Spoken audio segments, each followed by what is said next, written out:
உங்கள் தந்திவன் தொலைக்காட்சியில் தெனாலிராமன் தினமும் மாலை 6 மணிக்கு காணத் தவறாதீர்கள்.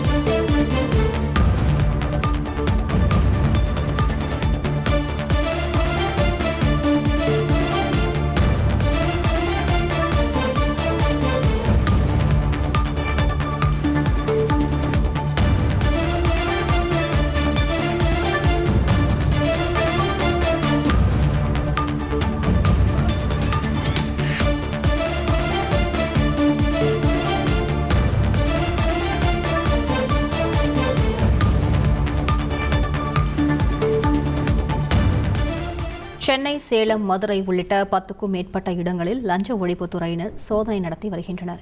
கூடுதல் விவரங்களை செய்தியாளர் சாலமன் வழங்க கேட்கலாம். சாலமன், வணக்கம். எவ்வளவு மணி நேரமாக இந்த சோதனை நடைபெற்று வருகிறது? விவரங்களை பதிவு பண்ணுங்க. மதுரை மத்திய சிறையில கைதிகள் தயாரித்த பொருள்ல மோசடி செய்ததாக 3 சிறைத்துறை அதிகாரிகள் மற்றும் 8 வியாபாரிகள் மீது லஞ்ச ஒழிப்புத்துறையினர் வழக்கு பதிவு செய்தனர். இது தொடர்பாக இன்று காலை முதல் 10க்கும் மேற்பட்ட இடங்கள்ல லஞ்ச ஒழிப்புத்துறையை தீவிரமாக சோதனை மேற்கொண்டு, குறிப்பாக சென்னை, சேலம், மதுரை உள்ளிட்ட 10க்கும் மேற்பட்ட இடங்கள்ல இந்த சோதனையானது மேற்கொள்ளப்பட்டு வருவதாக லஞ்ச ஒழிப்புத்துறை தரப்புல தெரிவிக்கப்பட்டுள்ளது.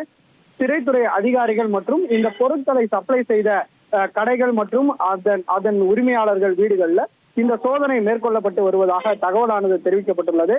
2016ஆம் ஆண்டிலிருந்து 21ஆம் ஆண்டு வரை இடைப்பட்ட காலகட்டத்தில் 1.43 கோடி ரூபாய் மோசடி செய்ததாக எழுந்த புகாரின் பேர்ல இந்த சோதனையானது நிகழ்த்தப்பட்டு வருவதாக தகவல் தெரிவிக்கப்பட்டுள்ளது. குறிப்பாக மூலப்பொருள் வாங்கிய விவகாரத்துல 1.63 கோடி ரூபாய் மோசடி செய்ததாக இந்த மதுரையில் பணியாற்றிய சூப்பரண்டன்ட், கூடுதல் சூப்பரண்ட் மற்றும் நிர்வாக அதிகாரி என 8 வியாபாரிகள் என மொத்தம் 11 பேர் மீது இந்த லஞ்ச ஒழிப்புத்துறையினர் வழக்கு பதிவு செய்தனர். அதன் அடிப்படையில இந்த சோதனையானது மேற்கொள்ளப்பட்டு வருகிறது. சென்னையில இருக்கக்கூடிய மண்ணடி, கொடுங்கையூர் மற்றும் முகப்பேர் உள்ளிட்ட இடங்கள் உட்பட மொத்தம் 10க்கும் மேற்பட்ட இடங்கள்ல இந்த சோதனையானது எவ்வளவு பொருட்கள் வாங்கப்பட்டது, இந்த மூலப்பொருட்கள் எவ்வளவு வாங்கப்பட்டது, இந்த 1.63 கோடி ரூபாய் மோசடி செய்ததற்கான காரணம் என்ன என தீவிரமாக விசாரணை மேற்கொண்டு வருகின்றனர். எவ்வளவு மோசடி செய்யப்பட்டது, இவ்வளவுதான் 1.63 கோடி தானா அல்லது மேலும் கோடிக்கணக்கில் இந்த மோசடியில் நிகழ்த்தினரா என்ற கோணங்கள்ல லஞ்ச ஒழிப்புத்துறை தீவிரமாக ஆவணங்களை சோதனை செய்யக்கூடிய பணியில ஈடுபட்டு வருகிறது. இந்த சோதனை நிறைவுக்கு பின்னரே எவ்வளவு பணம் கைப்பற்றப்பட்டது அல்லது எவ்வளவு இதுல கையாடல் செய்யப்பட்டுள்ளது என்பது குறித்த விவரங்கள் தெரிய வரும் என லஞ்ச ஒழிப்புத்துறை தரப்புல தகவல் தெரிவிக்கப்பட்டுள்ளது. விரிவான விவரங்களுக்கு நன்றி சாலமன். உங்கள் தந்திவன் தொலைக்காட்சியில் தெனாலிராமன் தினமும் மாலை 6 மணிக்கு காணத் தவறாதீர்கள்.